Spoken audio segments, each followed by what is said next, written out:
내 삶의 주인은 누구인가? 우리 인간은 하나님을 버리고 나도 하나님 되겠어요? 나도 내 주인으로 살겠어요? 라고 독립을 선언한 사람들입니다. 우리는 오래전부터 예수를 믿고 신앙생활을 해왔습니다. 그렇지만 우리의 삶을 자세히 들여다보면 하늘과 땅의 모든 권세를 가지신 만주의 주이신 예수께서 유독 내게 있어서는 왕도 아니요 주도 아니고 손님에 불과하다라는 것을 알 수 있습니다. 그러므로 정말로 예수를 내 삶의 주인으로 영접한 사람은 반드시 그 예수님을 구세주로 믿을 뿐만 아니라 내 주인으로 모시고 그분의 의견을 존중하여 그분의 뜻에 온전히 순종하며 살아가는 것입니다. 네가 예수를 주로 시인하여 또 하나님께서 그를 죽은 자 가운데서 살리신 것을 내 마음에 믿으면 구원을 받으리라. 예수를 주로 주인으로 시인하라는 것입니다. 정말로 많은 그리스도인들이 잘못된 신앙의 함정에 빠져 살아가고 있다라고 생각됩니다. 분명히 예수님을 구세주로 믿고 천국 가겠다고 믿지만 삶의 모든 주도권에 있어서는 만군의 주이신 예수님께서 주인이 아니라 자신들이 주인이 되어 살아가고 있는 것이 잘못된 신앙의 함정이라는 뜻입니다. 그러므로 주님께서 그것을 아시고 본문의 말씀을 우리에게 주셨습니다. 함께 읽어보실까요? 나더러 주여 주여 하는 자마다 다 천국에 들어갈 것이 아니요 다만 하늘에 계신 내 아버지의 뜻대로 행하는 자라야 들어가리라. 예수님을 주인으로 모시고 사는 사람의 특징은 분명하게 주의 뜻을 알고 받들어 순종하는 사람들입니다. 우리가 이 혼란한 시대에 살면서 이 점을 분명히 해야 천국을 우리의 소유로 만들 수 있다는 것입니다. 첫 번째 주제 함께 읽겠습니다. 기독교가 박해를 받을 수밖에 없었던 이유가 있습니다. 로마 시대에는 수많은 종교들이 있었습니다. 로마 신화에 나오는 신들이 어마어마하게 많았습니다. 군사력으로 세계를 통일한 로마의 황제 아우구스투스는 팍스 로마나 이제부터는 평화다, 평화는 로마로부터 시작된다라고 외치며 모든 종교를 수용했습니다. 그러나 이후에 많은 황제가 유독 기독교만은 박해했습니다. 가장 큰 이유는 다만 황제를 주인이라고 큐리오스라고 불렀습니다. 그래서 로마인들은 인사할 때 우리는 배고픈 시대를 살았기 때문에 식사하셨어요? 안녕하세요? 이것이 인사였지만 그 사람들은 큐리오스 카이사르라고 외쳤습니다. 이 말은 황제가 주라고 칭하며 큐리오스 카이사르, 곧 카이사르 시저가 주님이시다. 로마의 황제가 주인이시다, 주님이시다. 이것을 날마다 고백하며 인사하게 만들었습니다. 그런데 기독교인들만큼은 황제가 아닌 예수님에게만 큐리오스라고 불렀습니다. 예수님이 내 주님이라고 불렀기 때문에 그 모든 박해를 받아야만 했습니다. 체포되어 끌려온 요한의 제자, 그러니까 예수님의 12제자 중에 사랑의 사도였던 요한의 제자인 폴리갑, 이 사람들을 속사도라고 그렇게 이야기합니다. 이 폴리갑이 체포돼서 총독 앞에 왔습니다. 그리고 큐리오스 카이사르, 황제가 내 주인입니다 라고 말하라고 요구를 받았습니다. 그때 속사도 폴리갑이 유명한 말을 남겼습니다. 나는 지금까지 86년간 나의 주 예수 그리스도를 섬겨왔습니다. 하지만 그분은 나를 한 번도 부인하지 않으셨습니다. 내가 어떻게 모든 사악한 것에서 나를 보존하시고 나를 구원하실 나의 주를 부인할 수 있겠습니까? 큐리오스 예수스, 예수가 내 주인이시다 라고 외쳤습니다. 이 말을 남긴 폴리갑은 그 고백 때문에 불에 타서 화형당했습니다. 이후로 200여 명의 기독교 지도자들, 베드로를 비롯한 모든 사도들과 요한을 제외한 모든 사도들과 그리고 기독교의 지도자 200명이 싸그리 크리오스 예수스, 예수가 내 주인이다 라고 고백하고 모든 삶의 영역에서 주님을 충성하다가 순교당하고 말았습니다. 하지만 오늘의 성도들의 입으로는 예수님을 주님으로 고백하지만 일상에서는 자기가 주인이 되어 살아간다는 것이 문제입니다. 다시 말해서 한국 교회 교인들은 예수님을 믿는 것과 말씀대로 사는 것이 분리되어 있다는 말씀입니다. 그래서 주님께서 엄히 경고하신 것입니다. 나더러 주여 주여 하는 자마다 다 천국에 들어갈 것이 아니오 다만 하늘에 계신 내 아버지의 뜻대로 행하는 자라야 들어가리라. 이 말씀의 엄중성이 무엇입니까? 주여 주여 한다고 다 천국에 들어가는 것이 아니라는 것입니다. 지옥 갈 수 있다는 것입니다. 그렇다면 어떻게 하면 예수님의 말씀대로 살 수가 있겠습니까? 현대인들의 특징인 예수님을 이용해서 현재의 삶의 유익만을 취하고자 하는 태도를 철저하게 버리고 내 삶의 중심에 내가 아닌 주님이 앉게 하여 주인으로 섬기며 살아가는 것입니다. 우리가 본받을 모범이 분명히 있습니다. 초대교회 성도들은 예수님을 주로 시인하는데 목숨을 걸었으며 매 순간 주인으로 모시고 살았습니다. 그들은 전도할 때마다 예수님을 주인으로 소개했습니다. 우리는 오직 그리스도 예수의 주 되신 것과 또 예수를 위하여 우리가 너희의 종된 것을 전파함이라. 예수님은 우리의 주인이시다. 그리고 나는 그 예수님의 보냄을 받아서 여러분들의 종으로 복음으로 섬기며 사는 사도다. 과연 여러분은 매일 예수님을 분명히 주인으로 모시고 살고 계십니까? 예수님을 지적으로 구세주로 아는 것과 그분을 주로 모시고 그분께 삶의 모든 주도권을 다 드리는 것은 다릅니다. 만일 우리가 날마다 예수님을 주인으로 모시고 살게 된다면 우리의 삶에 놀라운 변화가 일어나게 될 것입니다. 그러면 우리가 매일 아침 예수님이 내 주인이시다 라고 고백하면서 일어났으면 좋겠습니다. 그렇게 출발한다면 그분이 우리의 주인이 되어 모든 염려와 근심, 걱정이 사라지게 하고 우리에게 새로운 희망, 새로운 기대가 넘치게 하실 줄로 믿습니다. 두 번째 주제 함께 읽겠습니다.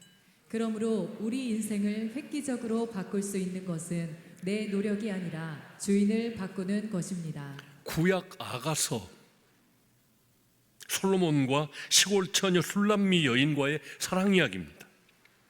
술람미가 양을 기르면서 날마다 햇빛에 그을려 비록 많은 사람들이 주목을 받지 못했지만 그를 죽도록 사랑하는 솔로몬 왕의 사랑을 받음으로 왕이 가진 모든 것이 그의 소유가 되었습니다. 이처럼 내가 주인 노릇하다가 예수님을 주인으로 모시고 살면 우리 인생에 획기적인 변화가 옵니다. 왜냐하면 우리 주님의 약속이 있기 때문입니다. 함께 읽어보시죠. 자녀이면 또한 상속자 곧 하나님의 상속자요 그리스도와 함께한 상속자니. 자녀이면이라고 써져 있네요. 자녀이면 하나님의 자녀, 하나님이 보내신 생명이신 예수 그리스도를 영접하면 우리가 하나님의 자녀가 되는 권세를 받습니다. 하나님의 자녀됩니다. 하나님의 자녀이면 하나님의 상속자예요. 하늘 상속자예요. 그리고 예수 그리스도와 함께한 상속자. 저 하늘과 우주 모든 것을 주님과 함께 상속으로 받게 된다는 것입니다. 그런데 오늘 말씀에 상속자라고 하는 말이 반복해서 3번이나 나오고 있습니다. 저와 여러분은 하늘 상속자들입니다. 이 땅에서 어느 정도 돈과 재물을 가지고 사는 풍부한 삶, 아니 그것을 도저히 상상할 수 없는 어마어마한 하늘의 모든 것을 상속받는 분들이 되었습니다. 가슴에 오른손을 얹고 나는 이래봬도 하늘을 상속받은 사람이다. 이제부터는 쪼잔하게 살지 않겠다. 넓은 마음을 가지고 베풀며 살면 100배를 갚아주실 것이다. 제가 헛소리한 것이 아니라 성경에 있는 말을 했습니다. 그렇게 믿으시기를 주님 이름으로 축복합니다. 어떤 사람은 교회를 오래 다녔지만 큰 변화가 일어나지 않는 사람들이 있습니다. 사실 그분은 예수님을 믿는다고 말만 하였지 여전히 자신이 자기 삶의 주인으로 살아왔기 때문입니다. 이런 사람의 삶의 목표는 오직 자신의 성공이며 자기를 즐겁게 하는 일에 포커스가, 초점이 맞춰져 있는 삶을 삽니다. 우리가 일생을 마치고 하나님 앞에서 심판을 받게 됩니다. 그런데 교회에 잘 다녔던 우리에게 천국이 아닌 지옥으로 가라 라고 외치면 얼마나 억울하겠습니까? 그런데 주님은 분명히 말씀하십니다. 나더러 주여 주여 하는 자마다 다 천국에 들어갈 것이 아니라고 말씀하십니다. 그러므로 우리의 최종 목표인 천국에 가려면 어떻게 해야 됩니까? 죄를 없애야만 됩니다. 그래서 우리는 죄가 무엇인지 분명히 알아야만 합니다. 죄에 대한 기준은 나라마다 다르고 문화마다 다르기 때문에 정확하게 특정할 수 없고 오직 진리이신 성경이 죄를 뭐라고 하는가를 알아야만 합니다. 구약 성경을 기록한 히브리어의 죄를 뜻하는 말은 세 가지가 있습니다. 첫 번째는 하타스라고 하는 말이 있는데 바른 길에서 벗어나다, 실패하다 그런 뜻입니다. 또 아원이라고 하는 말이 있는데 의도적으로 악을 행하는 것, 이것이 죄다. 세 번째는 페샤라고 말하는데 거역, 반역하는 것이 죄라. 이렇게 표현된 말들은 모두 하나님과의 교제가 끊어져 버리고 하나님을 거역하고 자기 마음대로 행동하는 것이 죄라. 이렇게 정리할 수가 있습니다. 그리고 신약 성경을 기록한 헬라어에서 죄를 뜻하는 말 중에 가장 많이 쓰이고 있는 말은 하말티아. 이 말은 관역에서 화살이 관역에서 벗어났다라는 뜻으로 구약 성경의 죄에 대한 세 가지 표현을 모두 그 안에 담고 있습니다. 이처럼 신구약 성경이 같이 죄라는 단어는 내가 하나님으로부터 독립하여 내 마음대로 사는 것이 죄다라고 말하고 있습니다. 죄는 하나님으로부터 독립하여 내 마음대로 사는 것, 내가 내 삶을 좌우지하고 내 삶의 왕으로 사는 것, 이것이 죄라. 그러므로 죄의 본질은 내가 내 인생의 주인이 되어 나를 창조하신 하나님을 거역하는 것이고 하나님의 말씀에 불순종하는 모든 행위가 죄라는 것입니다. 우리가 아담의 실패를 통해 철저하게 배우지 않으면 우리도 같은 실수를 저지를 수밖에 없는 것이 아담으로부터 물려받은 DNA가 하나님 좀 조용히 계세요, 잔소리하지 마시고 나는 내 혼자 내 마음대로 살 거예요, 이렇게 주장하는 것입니다. 우리 아이들에게서도 그러잖아요. 점점 머리가 커갈수록 부모의 말을 안 듣고 내 마음대로 살겠다고 발버둥칩니다. 선악을 알게 하는 나무의 열매는 먹지 말라. 내가 먹는 날에는 반드시 죽으리라. 하나님의 이 명령은 사실은 아담을 보호하기 위해서였습니다. 너는 피조물이고 나는 창조자다. 이 마지막 나무, 이 선악을 알게 하는 나무마저 네가 먹어버리면 우리같이 눈이 밝아져서 선악을 분별해야 되는 책임이 생기니 이 나무의 열매는 따먹지 말라. 먹으면 반드시 죽는다. 피조물과 창조자가 마지막 구별하는 이 선은 넘지 말라고 가르쳐 주셨습니다. 하나님의 이 명령은 아담을 보호하기 위한 것이었습니다. 그러므로 엄중한 하나님의 말씀에 그냥 순종하기만 했으면 계속 풍요로운 에덴 동산을 누리고 살았을 텐데 이 말씀을 거역하여 쫓겨나게 되었습니다. 그러나 조물주와 피조물의 경계인 이 말씀에 불순종하여 모든 불행이 아담과 하와 그 가정에 쏟아 들어오기 시작했습니다. 큰아들이 작은아들을 돌로 쳐 죽이는 살인이 일어나고 말았습니다. 이것도 죄가 시작되었습니다. 피조물인 인간이 창조주의 위치를 탐하면서 자기가 하나님인 양 살고 싶은 본성이 생겨버렸습니다. 그 본능이 우리에게 그대로 있기 때문에 정신을 차리고 깨어 기도하지 않으면 늘 내 주인이 내가 되어버립니다. 내려놨다가도 다시 내가 주인 노릇하고 있습니다. 즉 내가 내 인생을 주인이 되어 내 마음대로 사는 것이 죄이고 죽음으로 향하는 길입니다. 세 번째 주제 있겠습니다. 사람들은 하나님으로부터 독립을 선택했습니다. 이처럼 하나님의 말씀을 거역하고 선악과를 먹었을 때 세 가지 죽음이 인간들에게 찾아왔습니다. 첫 번째는 그가 먹는 순간 하나님과 분리되어 영적 죽음이 찾아왔습니다. 그 결과 시간이 흐르고 흘러 결국 육체의 죽음을 맞이하게 됐습니다. 그 결과 그리고 셋째는 하나님의 심판을 받아 영원한 죽음에 이르게 되었습니다. 영적으로 죽고 육체적으로 죽고 마지막에는 살아날 수 없는 지옥, 영원한 지옥에 빠지게 되었습니다. 자기들이 하나님이 되고자 선악과를 먹은 결과 각자가 스스로 하나님이 되어 내 살 중에 살이요 내 피 중에 피라고 고백했던 아담의 갈비뼈를 가지고 하나님이 하와를 창조했어요. 제가 흔히 그런 이야기 합니다. 여자의 아름다움은 남자는 흙으로 빚어서 만들었지만 여자는 뼈로 만들어서 본차이나 그 도자기가 훨씬 가볍고 좋잖아요. 비싸고 본차이나 여자는 뼈로 만들었고 남자는 흙으로 만들었습니다. 그런데 죄가 들어오니까 처음에 하나님이 하와를 이끌고 왔을 때 하와를 보고 했던 최고의 사랑 고백이 이는 내 살 중에 살이요 뼈 중에 뼈라 이렇게 고백했는데 선악과를 먹고 난 바로 후에 하나님이 왜 먹었니 하고 추궁하니까 하나님이 만들어 나에게 준 이 여자라고 죄를 전가했습니다. 이때부터 부부싸움이 시작되었습니다. 이 부부싸움의 역사는 태초부터입니다. 싸우는 것도 비정상적입니다. 그런데 싸움을 잘할 줄 알아야만 됩니다. 지금 현재 싸우고 있는 문제만 갖고 해야지 너 그 집은 이렇더라 그러면 이제 그때부터는 큰일이 나죠. 그래서 싸움을 잘해야 됩니다. 그동안 쌓인 것 다 풀 수 있는 기회가 되죠. 싸움도 대화 중에 하나인데 싸움을 번지게 하지 마십시오. 싸움도 기술입니다. 아무튼 죄를 짓고 난 다음에 이 여자 때문에 라고 하는 부부싸움이 시작합니다. 그렇게 하나님의 말씀을 거역하고 죄를 범한 후부터 인간들은 어떤 사람을 만나도 이기심으로 인해 갈등을 일으키고 서로에게 아픔을 주는 불행한 관계를 형성하고 있습니다. 같은 이유로 국가와 국가 간의 전쟁을 일으킵니다. 트럼프는 미안하지만 좀 돈 욕심이 많은 사람인 것 같아요.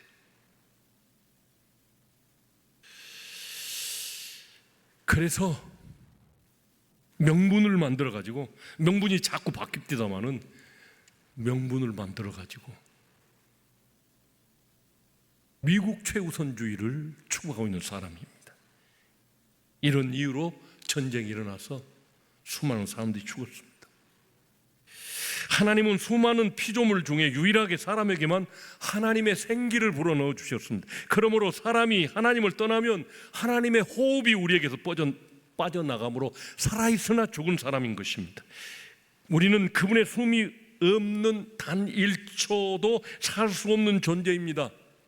하나님의 숨이 하나님의 말씀을 거역하면 빠져나가서 세 가지 죽음이 우리에게 찾아온다. 영적인 죽음, 시간이 되면 육체적인 죽음, 그리고 영원한 죽음이 우리를 향해 다가온다는 것입니다. 그러므로 나는 신이 아니며 피조물임을 기억해야 되겠습니다. 사람은 하나님을 주인으로 모시고 하나님의 말씀에 순종하며 살도록 설계된 존재들입니다.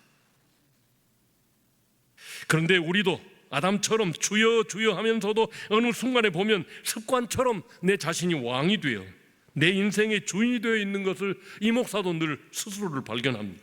이것이 바로 아담으로부터 물려받은 죄의 본질입니다. 하나님의 말씀을 거역하고 스스로 하나님을 하나님 되려고 하는 피할 수 없는 DNA가 우리 피 속에 있다 그 말입니다. 이렇게 시작된 이 죄를 없애주시려고 주님께서 오셨습니다. 완전히 우리는 그 재생할 가치가 없는 죄의 뒤범벅이 되어 있는 존재들이니까 십자가에서 죽이고 하나님이 우리 속에 새 사람을 주셨습니다. 그러나 껍데기가 옛사람이기 때문에 계속 도전을 받는 것입니다. 그래서 우리 원수 세 가지가 있습니다. 인간들, 예수 믿는 사람이 원수 세 가지.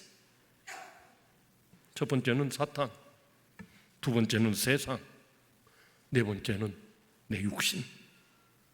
내 육신이 살아있는 동안은 계속해서 사탄이 침투하는 통로가 돼서 우리의 신앙을 넘어지게 하려고 합니다. 그리고 십자가를 대신 지신 주님을 통해 아담의 범죄로부터 잃어버린 우리의 모든 특권, 기도 응답의 특권, 에덴 동산에 누리던 모든 특권, 하나님 주신 복 다 회복받습니다. 이것이 복음입니다. 가장 기쁜 소식. 사탄의 꼬드김으로 하나님을 거역하고 선악을 알게 나무의 열매를 따먹어서 그 아름다운 에덴 동산을 상실하고 쫓겨난, 그래서 살기 위해서 서로 남은 것 빼앗으며 전쟁할 수밖에 없는 부부싸움도 주도권 싸움입니다. 남편이 주냐 아내가 주냐, 이 싸움입니다. 이게서 벗어나게 하시기 위해서 주님께서 우리를 대신해서 죽어주시고 하나님의 새 생명, 완벽하게 우리를 죽이고 내 안에 그리스도만 사신다 라고 고백하게 만들어 주셨습니다. 그러므로 사람은 하나님을 주인으로 모시고 하나님의 말씀에 순종하며 살도록 설계된 존재라는 것을 날마다 생각해야만 됩니다. 이것이 아담으로부터 물려받은 죄의 본질입니다. 하나님의 말씀을 거역하고 스스로 하나님을 되려고 하는 본성입니다.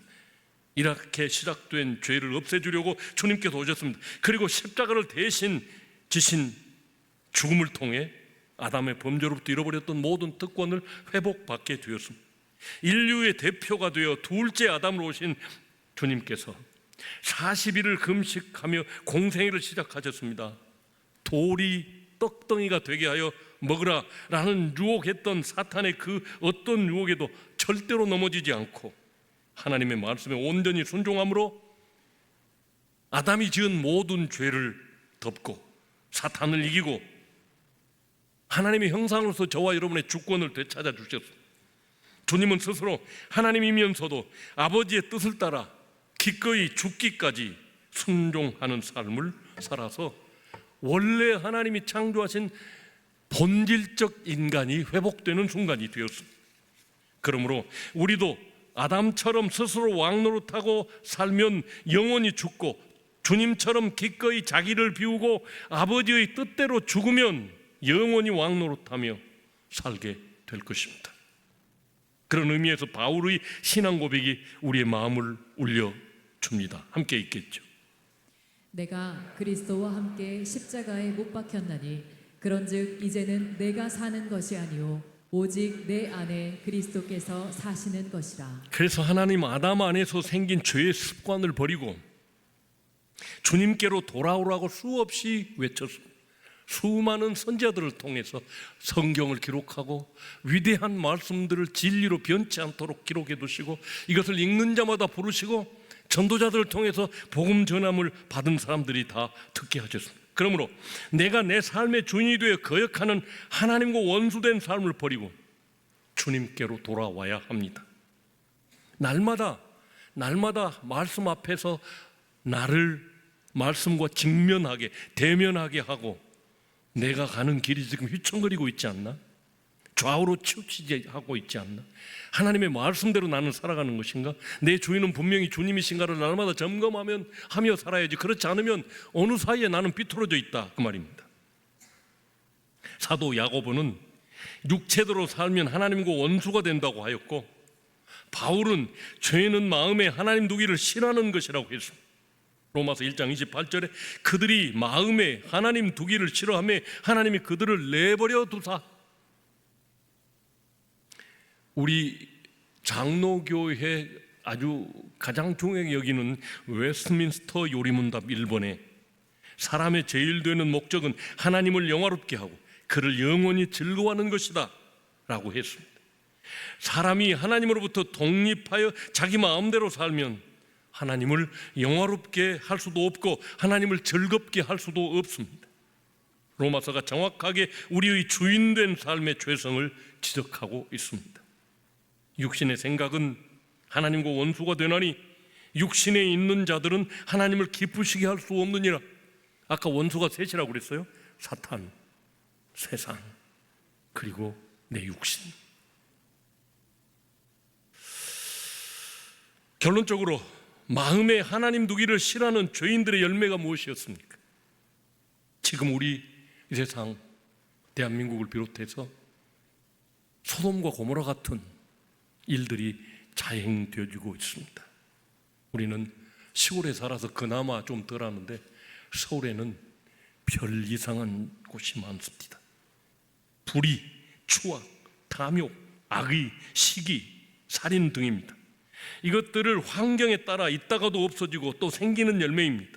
문제는 이런 열매를 맺게 하는 죄악의 뿌리가 문제입니다. 정말로 중요한 것은 죄의 열매가 아니라 죄의 뿌리가 문제입니다. 그 죄의 뿌리는 바로 하나님으로부터 독립한 나에게 있다는 것입니다. 그렇다면 예수 믿는 것이 무엇일까요? 그것은 바로 주인을 바꾸는 것입니다. 아담으로부터 흘러온 내가 주인 되는 죄의 본질을 가지고는 하늘을 유업으로, 하늘을 상속받을 수 없다는 것입니다. 그러므로 내 인생 중심에 자리 잡고 지금까지 나를 죄악의 길로 이끌었던 내 주인됨을 바꿔야만 합니다. 진짜로 예수 믿는 것은 예수님을 주인으로 영접하는 것입니다. 모든 주도권을 주님께 드리고 나는 거기 종이 되어 순종하는 것입니다. 그러면 주님이 내 인생의 사공이 되어 인도하실 것입니다. 우리는 5분 후에 일어날 일도 알지 못하고 어떤 사고가 내게 닥쳐올, 몸속에서 어떤 암세포가 자라고 있는지도 모르고 사는 것이 인생입니다. 그런데 주님이 내 길을 인도하시면 그들을 치료하시고 피해서 하늘 상속 받는 길까지 성공적으로 가게 하실 줄로 믿습니다. 이것이 내 인생을 복되게 하는 첫걸음입니다. 주인을 바꾸는 것. 내 인생의 주인을 바꿔야 하지 않겠습니까? 그러면 우리 이름을 모든 이름 위에 뛰어나게 하실 것입니다. 내가 내 인생을 이끌고 가면 내가 너를 높이겠다. 늘 말씀드렸던 것처럼 저는 초등학교 교사로 있다가 고등학교 3학년 때 가슴이 바늘로 찌른 것처럼 아파서 목포에 아버지가 계셔서 목포 와서 진단을 받았는데 폐에 문제가 있다는 것이었습니다. 그리고 교육대학에 가서 신체 검사를 했는데 RNTC를 받기 위해서 했는데 활동성 폐결핵이다.